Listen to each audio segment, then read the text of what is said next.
Welcome to the 8th episode of Weezy Unhoused, the second part series of Down in the Valley. Last week we spoke to Merlene and Raymond Legis, a husband and wife team that has been living in their automobile dealing with the stresses of harassment from the police due to the horrendous leadership of the mayor of the city of Los Angeles, as well as the council members. And also we had a featured guest, Nithya Raman, who's running for office of David Lee. This episode will touch upon other residents' experiences dealing with the open war declaration that Nury Martinez let off in the LA Times.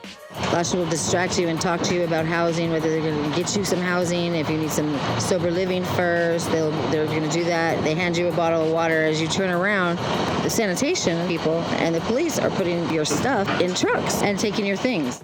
It's known among the unhoused, but she's very dangerous to unhoused people. If you have the belief that police are just there to help you and that council members are doing a great job, then you are deluded and you are brainwashed. If you are unhoused, you know the true nature and true danger these people, as well as the mayor of the city, have to present themselves as your friend. Echo Park is an example of what that was this week when they arrested a man for smoking instead of citing them. It irritates me when I hear people talk about there are good cops out there. The system doesn't allow that. They have pushed this propaganda, and it is very difficult to try to hold the bad cops accountable. One of those bad cops harassed a couple of my unhoused guests. And so now we have taken the matter in really focusing this podcast on preparing unhoused people for the hatred that they're about to get from the city as well as the residents. It's one thing your own country that turns against you. It is another thing, too, that your whole country and city has turned their back on you. And now you're fending for your life in all arenas. So join us and learn something. If you want to do something, join the fight against the terroristic actions of the city.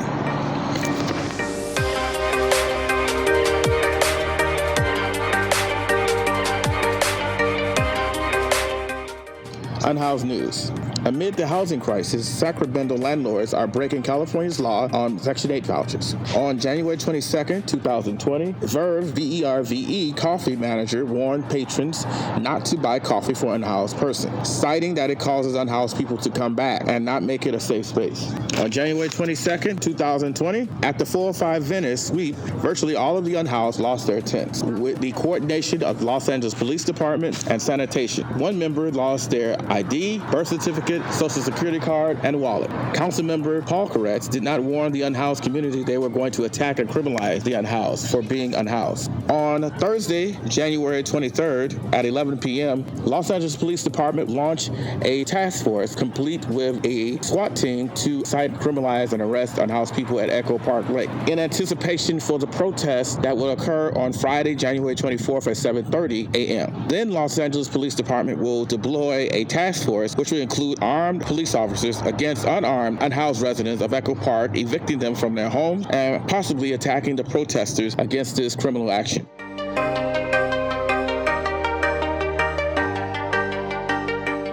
In other news, 2 unhoused residents were arrested, booked, and transported across the city in retaliation for asserting their civil rights. One resident exclaimed he does not smoke and is a churchgoer, but is arrested for smoking. Other housed residents could be seen smoking and did not receive incarceration. In defense of this, a housed vigilante wrote a letter stating that there was rampant drug use and drug dealing at Echo Park, which is why she doesn't bring her daughter there, because the unhoused residents there attack her and her children with drugs.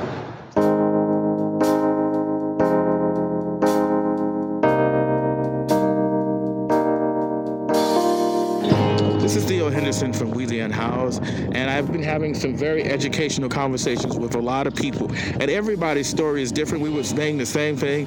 For me, I'm an educator, but I'm out here. There's some of them come from wealthy families. Like I said, we've heard the story about 2 young people whose parents were killed in a car crash and they lost everything. These things are not just the ridiculous stories that people are passing on, that we don't want to work, we're crazy, we're mentally ill, we're drug addict. These things offer a different perspective, a truer perspective, if people are willing to listen and ignore the nonsense that the police and the city council members, mayor is trying to say, and most certainly President Trump. Let's get to the new person. Tell me what your name is and tell me how your story. My name's Jason Brackett. Jason, it's nice to meet you. So tell me, how did you become unhoused? I had basically the same thing. Like either crashed, I didn't work anymore. The economy got bad, wasn't developing. I couldn't work anymore. I worked like 3 months and 4 years. I didn't stay in it. I didn't pay it was either paying my kids or paying my dues, my union dues. I couldn't go back to work. I got sick. I became homeless. I separated because my work wasn't reliable to Mom and other reasons. But I just been kind of like stuck out here because every time I try to do good, for the last, like I've had at least 12 times my stuff been taken away by the whole team. I was going to say, you have a job now, and they did this again. I just had a day work, like a day job, but what happened? You can't even go to work. They think you abandoned. They just throw it away. They threw away my dentures. They threw away your sleeping bag. They threw away my friend's Vietnam vet, his cane, his sleeping bag. He was out in the cold. We're out here in the cold, freezing, getting sick. They take our medicine. They threw away my groceries. Anything that you have that's any sense, they take it. You see them put your tools in their cars. The things that you have, like your bike, you stick it in their cars and they keep it. They keep it. That's a low-down thing to have law enforcement or people of a HOPE team taking what the less things that the unhoused have for their own personal gain. That's disgusting. It is disgusting. They take away your clean laundry. They gave me back my dirty laundry and put it in a 6-gallon bag here, and the bag falls apart. They went and they lock you up against the fence like you're a criminal. And degrade you. They degrade you. It's terrible what they do to you out here. So how long have you been out here? I've been out here 10 years. It's pretty tough, 10 years. Did you change your views when you became out here before you first had it? Because I did. Because when it happened to me, it opened my eyes completely different. I did. I worked with the homeless out here. I helped start the rescue mission down here back in 2000. So I did work with the homeless. We served the homeless. Mm-hmm. But now this church over here is the only place that has any kind of assistance for the homeless on this side of town. Everything else is far away.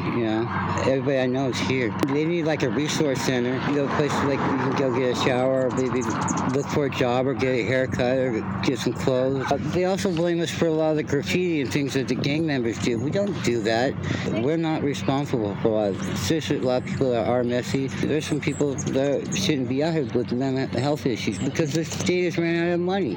But if they were to put like a CRV on paint cans, they could use that money to hire local artists in every ethnic community to paint murals. People are less likely to paint over murals, and you can beautify these streets and stuff. Not all of us are helping. I swept the streets a whole block today. Just swept it. You know what I mean? And not all of us are helpless out here. We do our part too. I mean, we do clean, we do things, and we all help each other out here as much as we can. But we're limited to what we can do. And everything is 10 times harder, like Jason Brazel said. Going to the bathroom, having clean clothes, having a place to sleep, staying warm, preparing your meals. They throw your stoves away. They only have like a stove with fuel in it. They don't have anything that could be like civilized. They throw away your clean clothes. They throw away your good food. There's nothing you have that's good. They won't let you have it. That's horrible because the fact is they don't want you to have hope. They take your hope away. They take your hope away from you. These are the elected members, and these are the quiet community members that sit by and do nothing and just shake their head and don't speak out against this. City Hall should be packed with people for the treatment and dignity of unhoused people. It shouldn't be all the unhoused anti-activists that keep forcing people to look at the humanity. We should be holding the police and the city council and board of supervisors accountable when they utter these kind of horrific conversations about unhoused people. They should wear a button cam just like the police do and be accountable for their actions. Exactly. So this is why it's so important for people that always say that there's nothing to be done. There is something we can do. We can listen to the unhoused people, and they have a story, and they have the truer story than Dr. Rubinsky, Steve Lopez, and any other individual that uses it to vilify unhoused people. The police are not our friends. The city councilmen certainly don't look at us as residents, as citizens of the United States. So we want to be able to say or send a message to these people that we're here, we exist, and we respect our lives, and we demand that you respect our dignity in our lives and not treat us like trash. This is Theo Henderson from We the Unhoused. May we again meet in the light of understanding.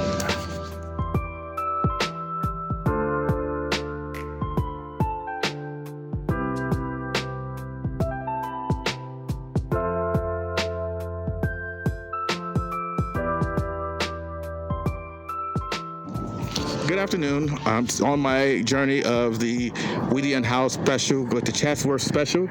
We've been at the Valley as well as the Chatsworth, and I wanted to just discuss with another unhoused individual, and he will give us a name and tell us a little bit about himself. So give us your story. Hello, my name is Jeffrey. I'm actually from the southern Los Angeles area. I started out doing very well. Some hard times fell on me. I got laid off from work. And then, of course, having to raise a family, not knowing where I was going to get my money from. Although I applied everywhere, I was still finding my way into kind of civilianhood. I started out as a athlete. I ended up playing semi-pro professional football. Then I ended up playing overseas, and then I got injured. And then once I was injured, ended up getting into the workforce, finding my niche, got into warehouse, and slowly moved up. But then to get a rug pulled under you, and then going to try to find a job that matches, your pay standard. And then fast forward, and you're in the house, and then you kind of make do with what you have. I do have family. I do have loved ones. I think more so sometimes it's a pride thing to ask for help, but also getting to know some people out here. It's a life change. It's a lifestyle change, but it's something that has made me smarter. Right? So how long have you been unhoused? Honestly, it's fairly new, fairly recent, but I'm going to say a little less than a year. When you became unhoused, it changed your perspective on what it is to be unhoused? Because me, I am educated, and I had an education, and it opened my eyes. But what about you? Did it change your perspective on being unhoused? Absolutely. You definitely have stigmas that you tie to homelessness. I know I had.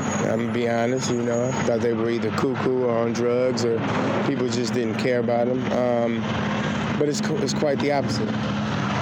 So as you can hear, we're out right next to an industrial area where the unhoused stay. One of the things that I learned is everyone has a different story. They're not all mentally ill and crazy or on drugs or any of the horrible stereotypes that the police and the city council and the rest of society pushes on them.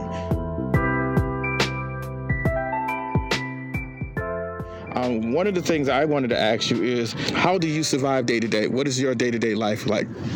Well, day to day, I definitely have cut back on the wants in life, but to focus on the basic needs, which is, food, water, shelter. So with that all in perspective, I go out and try to achieve or try to succeed and get somewhere a little further inch by inch each day. So have you, like many of the unhoused, dealt with police harassment or people bothering you because you're unhoused? Without a doubt. The main thing that you get is the hard stares, the people with attitudes, and necessarily not even attitudes, but just a disgruntled demeanor because you're on a sidewalk with a tent and maybe some of your, most precious or valuable things. Have the police bothered you about those valuable things? Absolutely. The one thing that you want to do is, have something that's close to you so that you're still able to feel somewhat normal. With that all in mind, having, the authorities come by and just pressure you because you have, a chair outside and maybe a friend coming by and you're out looking like you may be having a picnic, it's not all fun and games. It's not all just sitting around not doing anything. And I think once you get harassed, you start looking at everything, saying to yourself, well, am I doing something wrong? By just being somewhere where I feel, safe. this is my backyard. That's it on a nutshell. That's what they want you to do. Think you're a criminal even though you're not a criminal. I just heard a story from one of the residents that says he didn't have a criminal record, and yet he's been ticketed 24 times for being unhoused. Now wrap your mind around that, society. Here is an individual that was a law-abiding citizen, but because he's unhoused, you have decided to listen to law and order, to the police, and listen to the council members to go out and terrorize vulnerable, disabled people. And you even have to be disabled, just people because they had a bad situation or circumstance, and criminalize them. How crazy is that? It's insane. And the one thing I don't understand, how can someone be safe and feel so safe next to someone that they live next to without even knowing that if they're a registered sex offender or someone who's got a criminal history? Like myself, I don't have a criminal history at all, but you give us dirty looks or we get harassed simply because of being unhoused. And I know for a fact that Chatsworth in this area has a high percentage of registered sex offenders. But they are housed. There's the difference. The ones that are out here, we are not those. I had this same issue with Alpine and in Chinatown, that people had those crazy ideas. What would you like the society to understand or to teach them about unhoused people? I would like them to educate them on the fact that you can be homeless for numerous reasons. Not simply because, again, maybe a mental illness, a substance abuse situation. It could be a loss, a complete loss. It could be somewhere where someone has violated your, personal identity, or it's a number of things.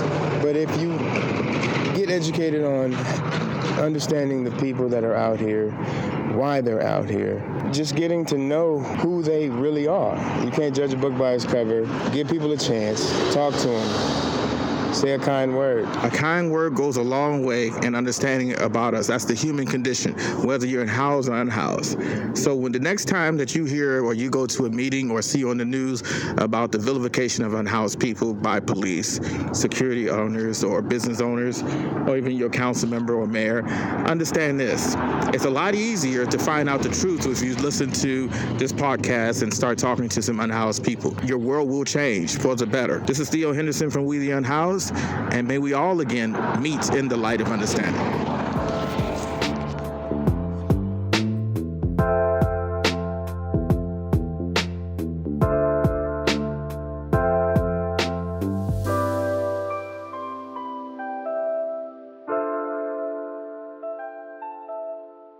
We're right now in Chatsworth, and this is Theo Henderson with We the Unhoused podcast, and I'm interviewing Brooke, who is going to share with us her experiences with the police harassment and the sweep that happened a couple of days ago. And I want you to point out that this is Board of Supervisor Catherine Barker, who is a known Republican that has basically the Trumpian ideas of unhoused people, that shares Dr. Drew Pinsky's sick views of unhoused people. So we're going to go into the studio now and talk with her about her experience. Hello, my name is Brooke Carrillo. How long have you been unhoused? Oh, about 8 years now. What was the origins? How did you become unhoused? I know you didn't one day wake up and say, this sounds like fun, let's be unhoused. Well, I lost my house due to my job. I had a job that worked me 6 months straight, 12 hours a day, and then 6 months no work, no hours, no pay. And then 2 months working on and off like that. I couldn't handle it anymore. I tried to find another job. It was very difficult for the type of work that I do. I was a scenic painter and bartender. Wanted to get out of one and continue the other, but no work. And I couldn't pay my rent. And I lost my house. And I lived in Highland Park, and I grew up here in Chatsworth. So I came back to Chatsworth because I thought it was going to be a safer place for me to try to reside, which it was harder. Rent was way more expensive, and there was really no jobs. Nobody had money, and there were more and more people on the street I was noticing.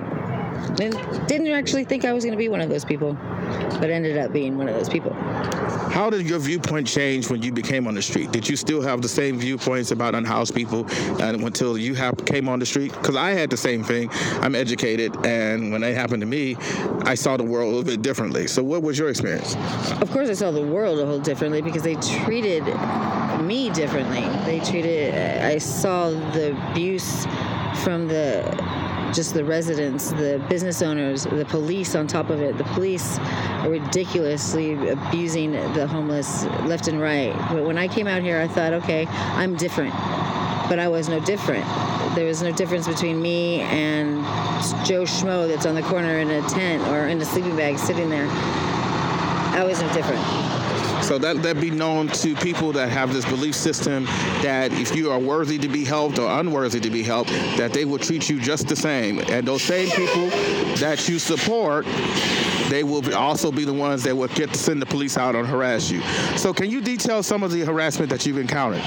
For one, from the sweeps coming down the street with big trucks, 7 at a time with like flatbeds that are holding bobcats and Andy Gumps for their workers, 12 employees, and Lasha will come, and with them, Lasha will distract you and talk to you about housing, whether they're going to get you some housing. If you need some sober living first, they're going to do that. They hand you a bottle of water. As you turn around, the sanitation people and the police are putting your stuff in trucks and taking your things because it's a bulk item and you can only have so much. I've been swept 3 times and they've taken my pots and pans, my plates, my forks, my knives, my makeshift shower that I made out of a sprayer. They took that. They've taken my dog's bed, my dog's leashes, their bowls. I had to survive, so I rebuild myself again.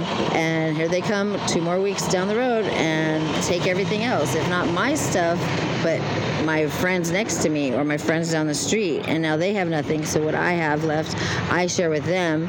We had an incident here. They did a sweep 1 week. Everybody got their stuff taken, and we had bought an RV to get out of the tent and the truck and upgrade ourselves. We came into some money, and my husband had bought an RV, so let's upgrade. So we got this RV, we registered it, we insured it. We had a Ford truck. We have a Ford truck that's registered and insured, and then he wanted to spend some of the money on himself. It was his money, so he bought a motorcycle, registered and insured. And we had some trouble with electrical work. We had a mechanic working on it one night. It was like almost 2 o'clock, and on our street here on Jordan, it's 2 to 6. It's 2 a.m. to 6 a.m. You can't park here. So there's nobody on the street. I've already cleaned the street up, and nobody's here but us. And I'm like, okay, let's just take the ticket. Let's fix this electrical work, and let's get out of Chatsworth, and let's go to the beach. So we stayed. At 4 o'clock in the morning, 3 cop cars come squealing around the corner with no lights on, just running lights. Get out. Right behind them are 2 tow trucks. And they come up, and I said, what's the problem? And they said, we're here to tow your vehicles. I said, what for? They said, it's a restricted street. I said, this is a green street, first of all. I know that sign says 2 to 6, but we're always compliant. We always leave, and we're just having mechanical problems right now. But they're all running. Let me move them across the street on private property, and then you guys can go. I won't move back till 6. He said, no. I said, why not? He said, because you're on a restricted street and we're here to take your vehicles. I said, that's not right. That's not lawful. That's not correct. My husband had a big old fuss with it, with his loud voice, and 3 more cop cars come. So they have 12 cops outside the car circling us and telling us not to move, that they were going to handcuff us and put us in the back of the car if we did not move. I had my purses in the RV, his wallet's in the RV, everything's in the RV of ours, and they wouldn't even let us go in. We're trying to argue the fact he goes off to call his lawyer to figure out what's going on, and I'm trying to talk to this police officer, and he's not budging. He's looking at me straight dead in the face, and I was like, I can't even, this is a discretion call on your own part. These vehicles can be driven away. Let me just drive them away, or just give us the ticket for all 3. We'll take all 3 tickets. Please. He said no.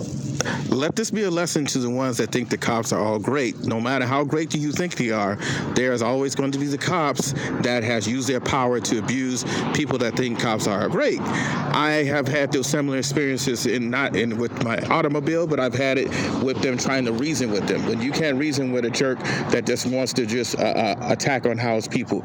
So what other abusive things that they did to our vehicles? You were mentioning that they were taking tape and measuring things. Yeah, this was just a couple of weeks back. We had another sweep that was supposed to come through.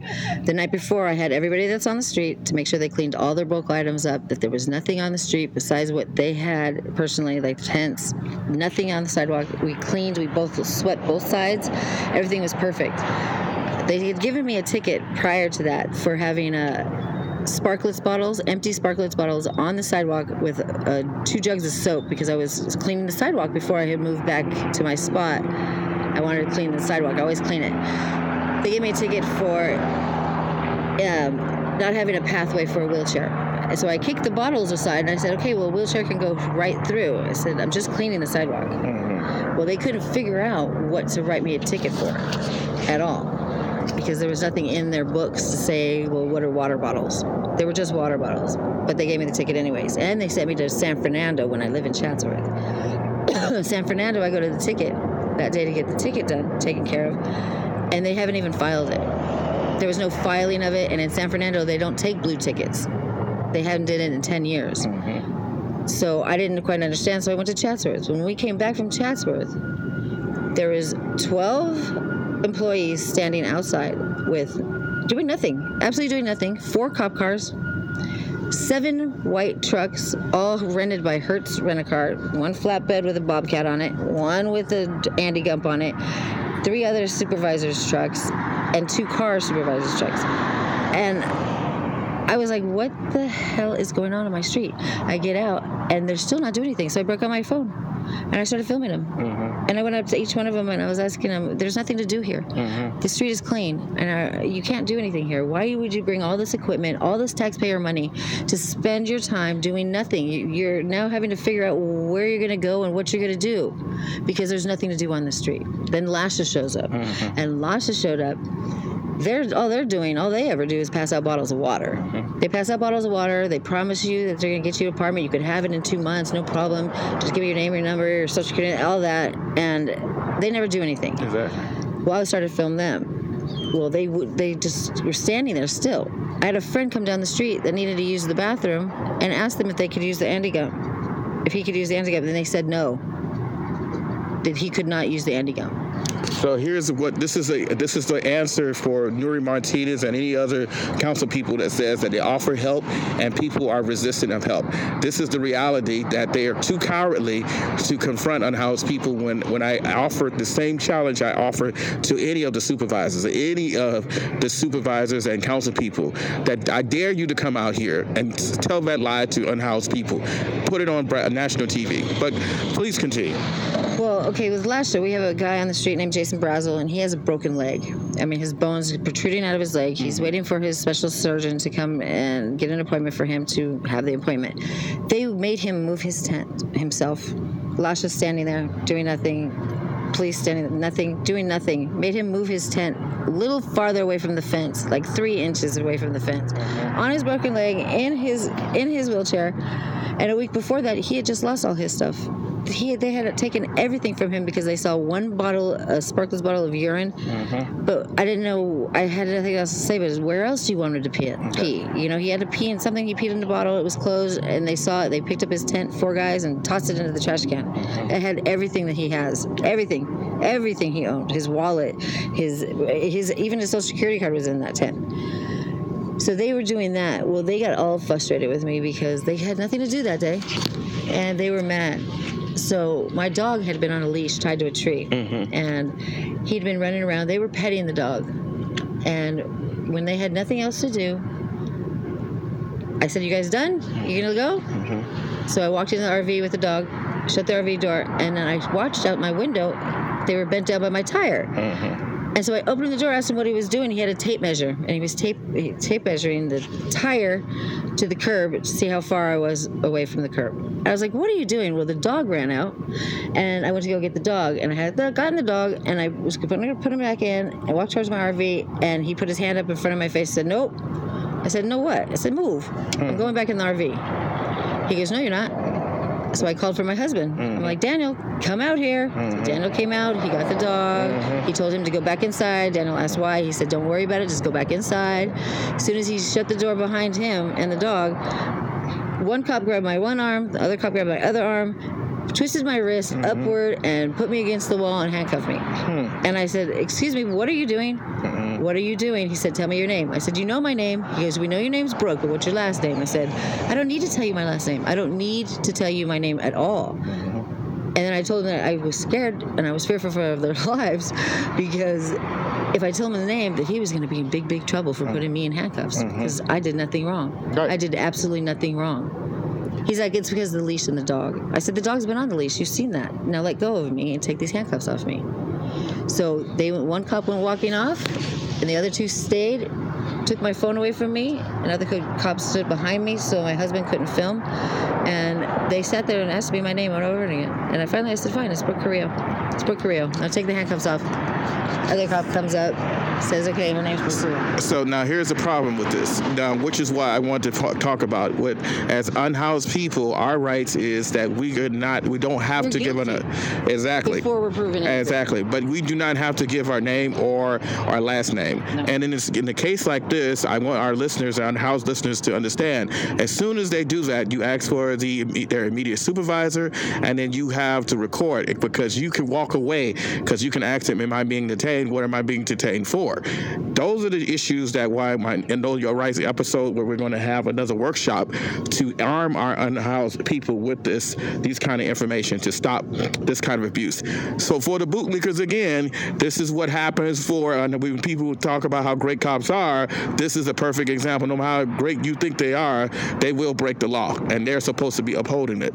The last question I wanted to ask before I go into a new topic is, how do you feel that do the community embrace you guys as unhoused people, or are they responsible for all the police calls? There's some that do, and then some that don't. We have a lot of people that do care about the homeless, that come and make food at their houses, and they come and they bring us food and make sure that, like, are you okay? They'll bring us blankets or whatever when it's cold and rainy or whatever.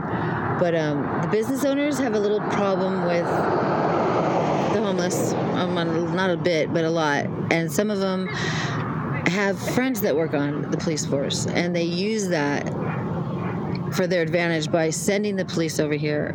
Some of these businesses have it on speed dialed every day to call with a recorded complaint of homelessness on their street over and over again, so that the police can say, well, we got these calls, so we have to come out.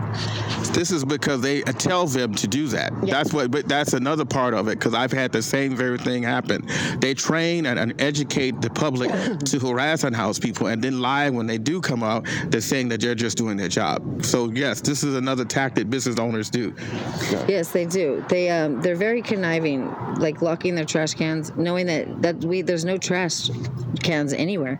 Like, I literally have to go 3 blocks to empty my trash in a shopping cart, because all the trash cans everywhere are locked. And these are in front of these people's businesses, and you try to keep up the mess, but trash accumulates, and there's nowhere to put it. We don't know what to do with it. They won't even give us bags to put it in, but they'll give us bags to put our clothes and our items in a 60-gallon bag to take everything that we own. I mean, obviously it's everything we own for it's with us at that time. So they give us 60-gallon bags. Why can't they give us this for trash?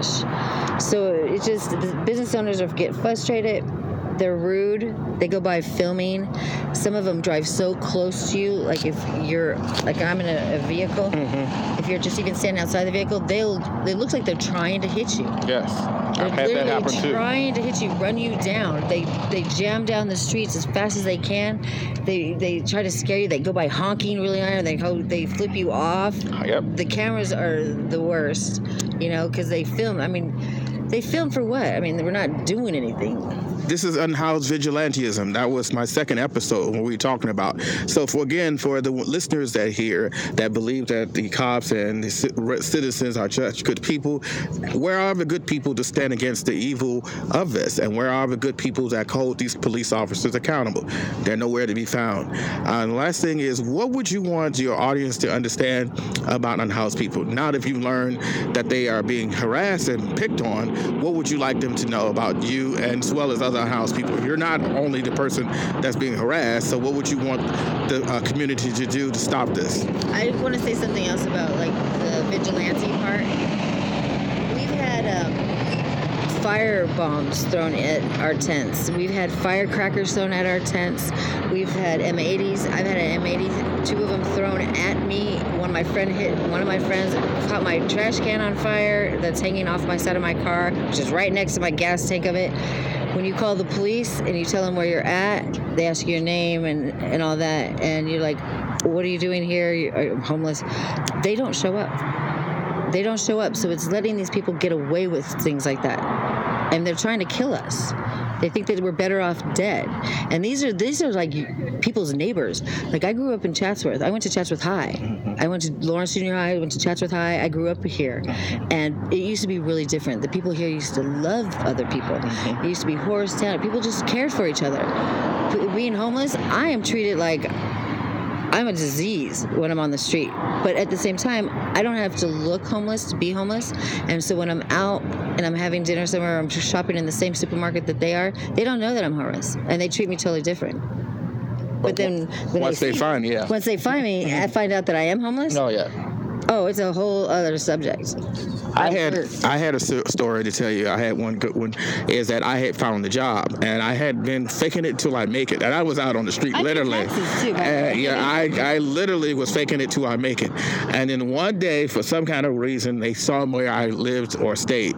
And from that point on, it was on. I lost the job because they found an excuse saying, you know, the community will say something if they found you there. What happened? So I lost that job for that. So there's another part of it. These so-called good-hearted and good people will, because you found out you're unhoused, they will use that as an excuse to do some vile things. So anything, if there was a billboard, what would you have on here about Chatsworth to help unhoused people? To help unhoused people, I wouldn't even know what to say. I don't know how to help them, actually, besides just keep telling them to comply with the law, because the law is...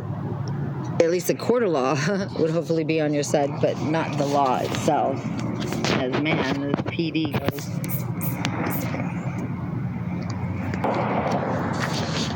But I do have one statement to make, and that I want everybody to practice, even the housed. It's positive and happy for 2020. It's positive and happy. And that's what I keep telling the homeless. As many housed people I can tell, just stay positive and happy. And things won't blow up in your face like they're going to eventually do, because we are more in masses than they are. There's more of us now than there are them. And they're one paycheck away, too. I mean, that statement's repetitive and everything, but it is so true. You are one paycheck. It doesn't even matter. It could be work. It could be a relationship. It could be injury. It could just be anything. The business going south. You don't know if your job is secure, even though you think you have job security. And when you finally don't have job security, you're going to be hating it. Because when they shut that switch off, the only people that are going to survive are going to be the homeless. Because we know how to survive. And we're not all drug addicts. We aren't all criminals. We aren't all losers. We aren't lowlifes. We aren't just trying to get away with paying bills and being successful or having dreams. Every one of these people that are out here has a talent, and they're very talented. And society has pushed that talent down and down and down and down to where it can make you mental. It can really make you mental out here. I mean, you can't be all there. I mean, my sleeping habits are totally off. 2 a.m. to 6 a.m. I can't park there, so I have to get up every night. Every night I did this. 1:50 in the morning, or stay up, move my RV and truck.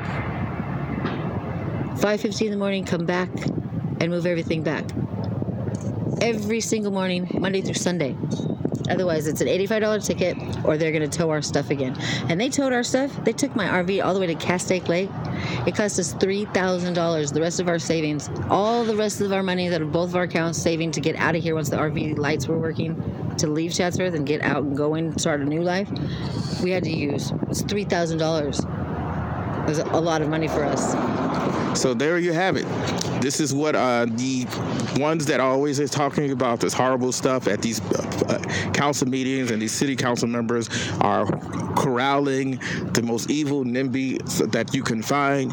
This is the truth of the matter. If you really want to make change and understand, be educated, listen to the Unhoused. We have the story, not the police, not the city council, and certainly not the business owners, because they have a very evil intent. With all of that, I also want to say that there is something the public can do, is be more educated, be more humane, and start to do something proactive. Start holding the criminals of the law enforcement and city council members and board of supervisors accountable. Stop allowing them to get away with breaking the law. They are accountable just like we are. And with that said, thank you for listening to We the Unhoused, and may we again meet in the light of understanding.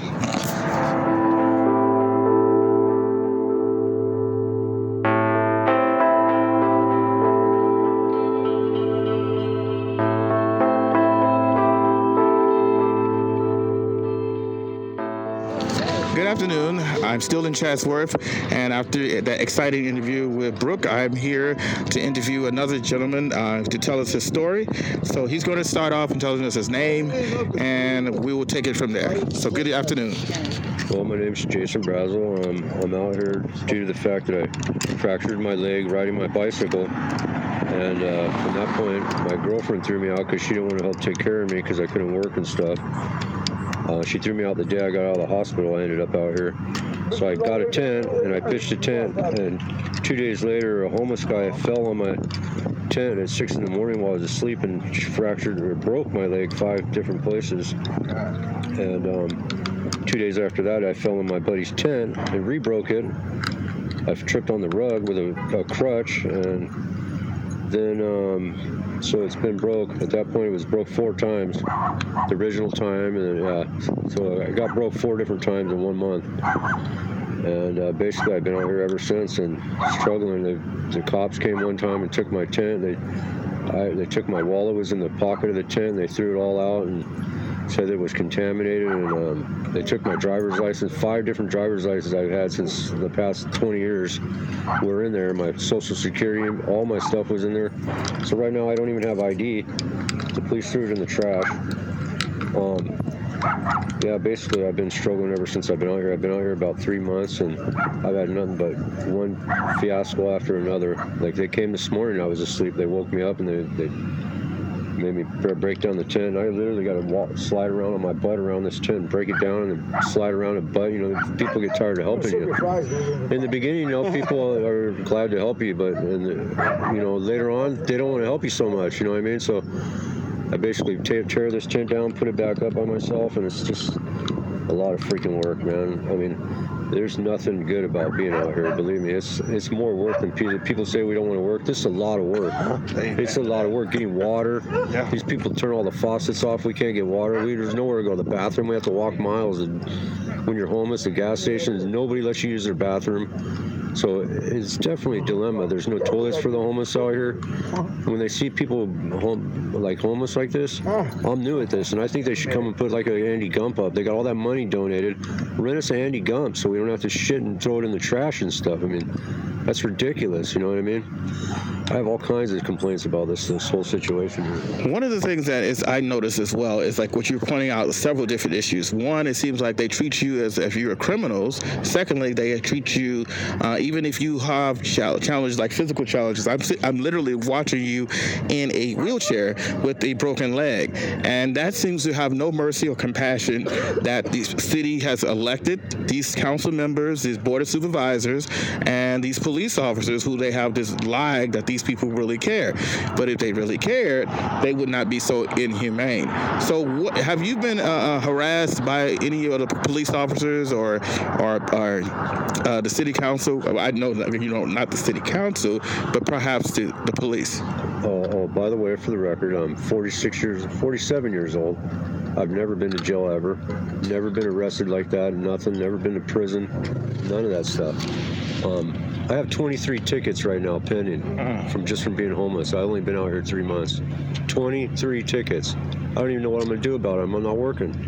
So, like, now they can get me for a warrant probably someday. You know what I mean? They're building me into a criminal, which they're treating me like anyway. Which basically, I've never been to jail, but if these 23 tickets, something happens, I'm going to have a criminal record now. You know what I mean? I started out in a truck. They took my truck. Now I'm on the street in a tent. I mean, I'm pretty much at the bottom, and they're still messing with me. It's like, you can't get any lower now. Now you're like, what do you want from me? You want me to just walk around and talk in the sky like the crazies? Because basically that's what you're forcing me to do. Like, there's nothing left to do after you take our tent, or our trucks, our houses. It's like, what? That's why people are walking around talking to the sky. They're just dumbfounded. They leave us dumbfounded. Like, right now I'm dumbfounded I've been treated like this. Like, did your thinking change when you became unhoused before? Because it happened for me when I started getting harassed and getting my things tossed out or arrested and things or ticketed. Did you find that it was a lot different than for you? Oh, for sure. I've definitely treated way different now. Like, I'm waiting for the surgery, and the reason why I'm waiting 3 months for surgery is because my sister went and told me I was homeless right away, and I'm not getting the care that I should have gotten.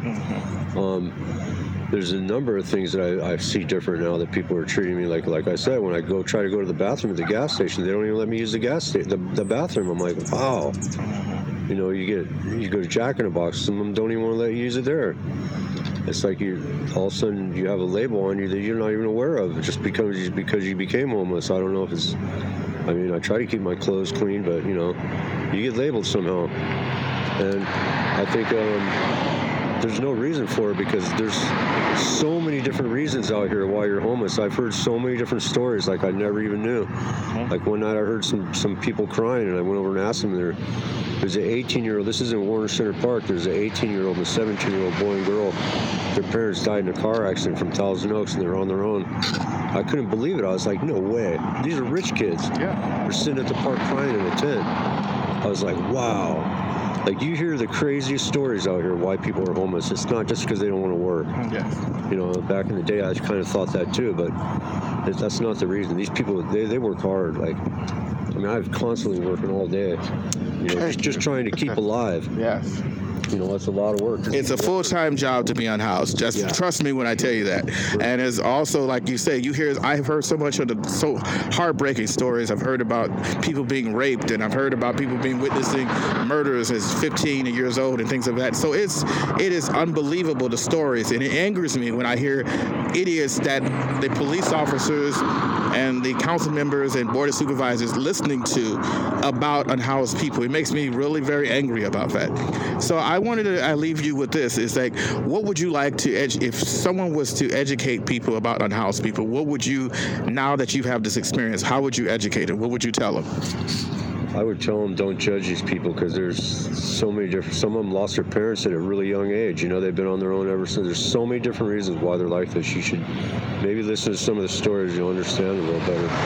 Because I come from a pretty wealthy family, and I never thought I'd be here, ever. I've only been here 3 months, and it's been crazy. Your stuff gets taken from people, the homeless people. I mean, there is some bad homeless people, but they're not all bad. Yeah. You know, like if you leave your stuff, which you always have to do, so it gets taken, you come back, there's nothing left sometimes. You know, and it's not always the unhoused that's doing that. That's the police. It's not only, sometimes the police. Sometimes the police take it. This guy right here just got his stuff taken yesterday. I had my stuff taken. All of it. At 10. He was at work. Yeah. He got a job and was trying to do better, and they took his stuff while he was at work. Yeah, this second time in 6 weeks, he's had to start over. I got fired from a job for being unhoused. So I understand. Yes. Yeah. Took your dentures? Yeah. Oh my God. That's messed up. Yeah. So thank you very much for taking your time for your story, Jason. And this is Theo Henderson from We the Unhoused. Thank you all for listening. And please start to listen to this ignorance that's being passed on by our civic leaders, police officers, and these angry business owners. Listen to the stories of the unhoused. You may learn something, and you may be able to motivate yourself to care and to do something to change or get rid of these criminals that are in the legal office. Thank you for listening, and may we again meet in the light of understanding.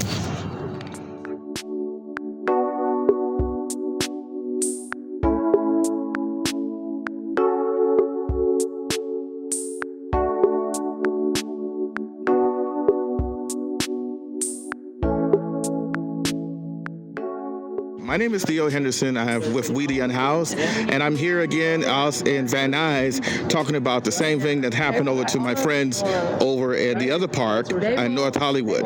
They're still harassing unhoused people in there. Now they're harassing them here. So I've got a friend here who's going to introduce himself and tell me what happened yesterday. Hey, my name is Jeremy, and yesterday was it was just crazy. The cops acted like Nazis. They sweeped us twice in a row, within not even within an hour. They sweeped it again, and so I had to move my stuff like 100 yards each way, and I have stuff just like everybody else does. That's almost, you know. And they basically threw away my grill, threw away my bed, threw away my neighbor's tent, threw away everything pretty much. If it's not a working bike, he's thrown away. You're only allowed one bike, if that. But I believe they're only doing it is because the trash situation. And what about the trash situation? The trash situation. Every human being collects trash and everything, just like a homeless person would. Well, what happens to the trash? If you're a normal person, it gets in the trash can and it's taken care of by the city. Okay, it's done. Well, if you're homeless, it's just it's not even looked at except frowned upon. They'll frown upon it and say, "Oh, why don't they take care of their trash?" Take care of, well, we do, to a point where it's overflowing and we can't do anything about it because of the fact that we don't have dumpsters on the street. We need at least 3 dumpsters on the street, and for them to be emptied regularly like a normal human being. And they skip us every day. They don't even care. And that's what's happening pretty much is they're biting themselves in the damn hand by not fixing their own problem, is that trash. By their own, it's our own as well. They're doing this on purpose. They want to keep that narrative. The police and this council people want to keep the narrative going because they are trying to do, the council people are trying to put unhoused people out in the desert camps and concentration camps. And they're trying to lie about, worse than FEMA.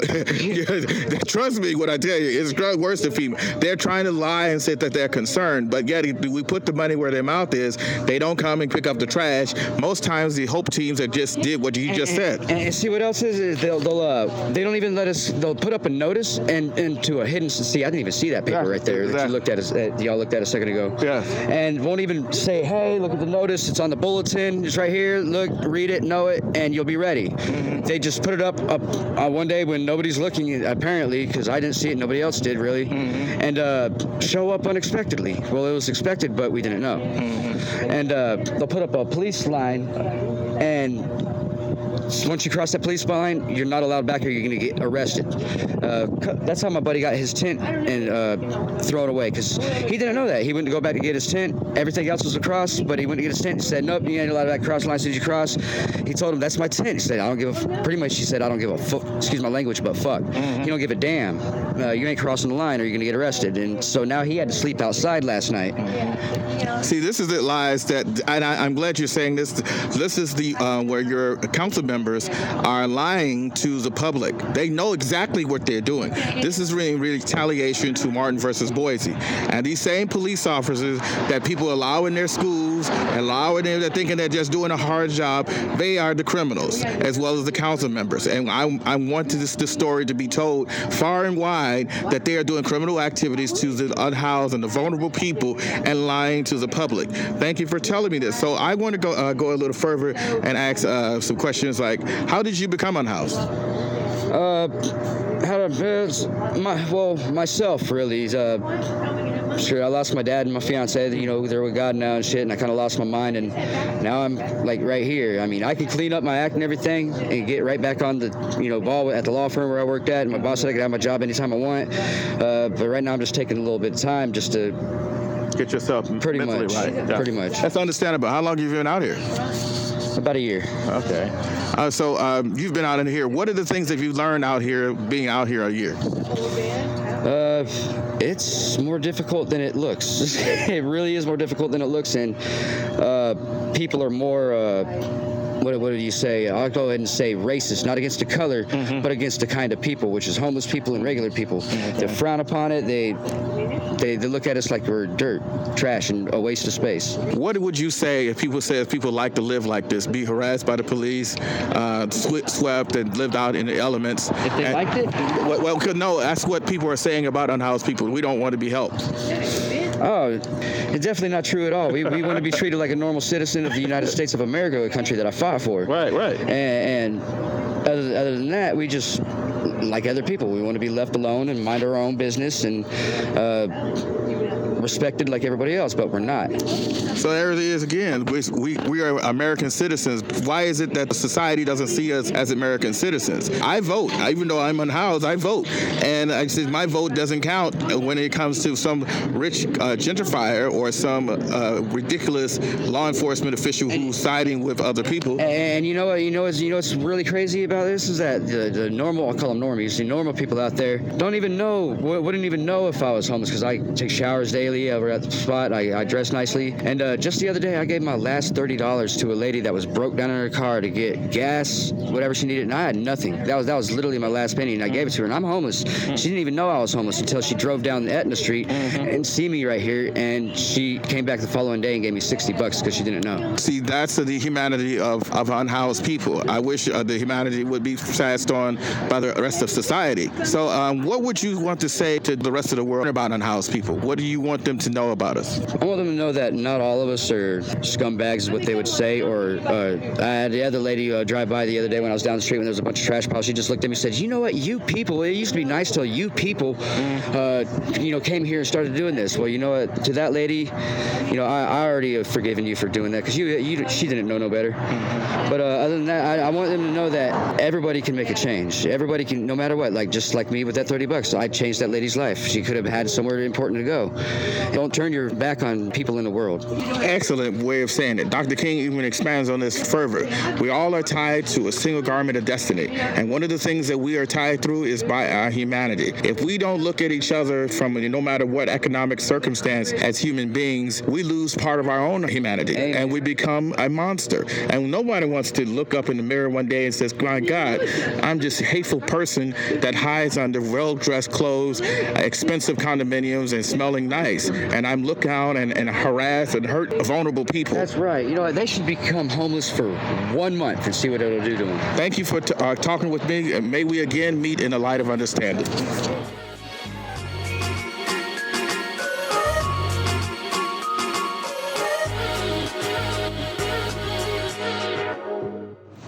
These episodes do not occur in a vacuum. It takes a lot of hard work and a lot of support from our listeners, and I get a thrill when I hear people from reporters, fans, and other people who were just introduced to my podcast thank me and enjoy the stories and learn something from it. But this doesn't happen alone. I have had a lot of good support, and I want to extend some special thank yous. I want to begin with our new editor, Carlos Nieto III, and I also want to extend a thank you to Jed Perriott, who works with me on Street Watch. I also want to thank Zen and Mario, Craig Wong of CCD, Annie Shaw. I want to also, because they, during some inclement times being unhoused, they were kind enough, graciously enough, allowed me to get lodging when it was a very cold spell. I also want to thank some of the members of CCD, like Theo, Jasmine. If I forget your last name, please forgive me. And I also want to thank some of the community members that have helped supported me. Rocio Haran, Rosa Trinado, Donald Hamby, Fred Lee, Ricardo Huerto.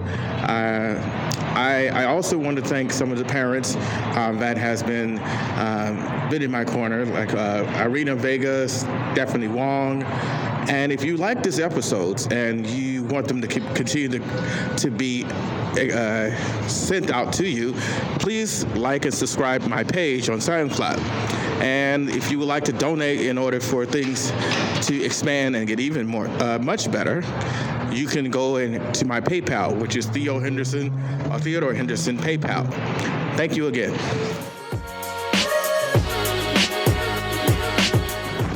We the Unhoused is a podcast we record every week. We interview people from different places, and we use our resources in order for it to make it happen. And up to now, we've been depleting all types of energy, time, and patience to give you a quality product.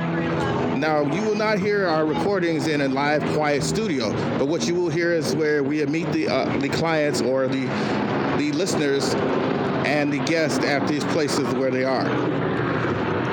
In order for this to continue, we're going to need some help for a lot of things, like a new phone. My phone is dying.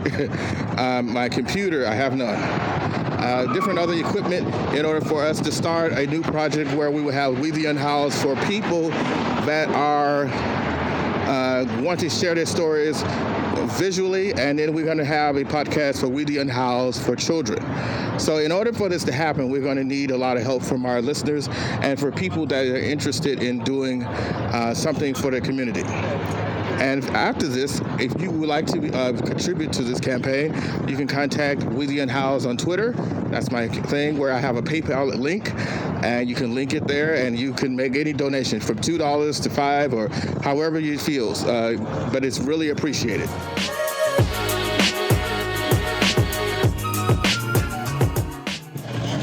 Thank you for listening to the 8th episode of We the Unhoused Down in the Valley Part 2. You know, this is an interesting moment in history. We are facing a very similar moment where unhoused people will be displaced and put in camps or put in somewhere very far-flung, and will cut them off from the services that they needed in their communities. Yes, I said communities. Unhoused members are residents in their own community. I am a resident in my own community. I am in Chinatown, where there's unhoused people are there. They are residents and been members prior to being unhoused, as well as unhoused people in Echo Park, Sepulveda Basin, Venice. There is nowhere for them to go. Some of them are in hiding, and if you're listening, you're not alone. We understand that there is a law that must be held, but there's an unjust law. It's not really a law at all. St. Augustine said that.